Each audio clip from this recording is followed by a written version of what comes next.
Kayla, yakapin mo. Kayla, kaya mong buhatin to? Buhatin mo nga. Buhatin mo nga. Oh, lakas mo ah. Okay, lakad ka nga dito. Ano nga palang Tagalog ng soy sauce? Toyo. Ano namang Tagalog sa sa under the bridge? Sa ilalim ng tulay. Kayla, pakikuha nga niyang walis. Tsaka yung kalaykay. Kayla. Alam mo ba kung paano magluto ng kaldereta? Hindi ko alam. Kayla, pasok ka na dito. Isara mo yung gate. Kayla, abutin mo nga to. Abot mo ulit sa akin. Diba merong pera binigay sa'yo mami mo kahapon, yung 100 pesos? Yes. Utangin ko muna. Wait. Dami ng mata mo. Punasan mo nga. Okay. Kayla, may challenge ako sa'yo.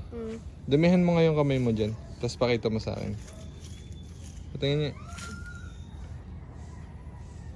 Ngayong araw nga ay may isang bata ako nakitang namamalimos at mukhang hindi pa siya kumakain. Kaya't pinapasok ko siya sa loob.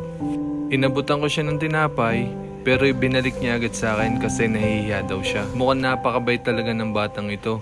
Buong araw na daw siya nangunguha ng basura kaya ganyang kadumi ang kamay niya.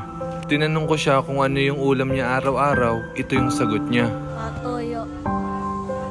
Grabe, awang-awa ako sa batang ito. Tinanong ko rin kung saan siya tumitira at ito yung sagot Sa niya. ilalim ng tulay.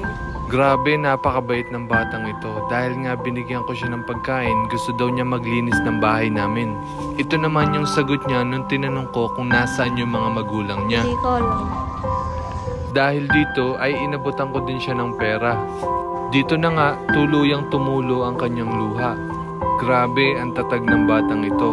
Kaya nga hindi ko na napigilang iyakapin siya.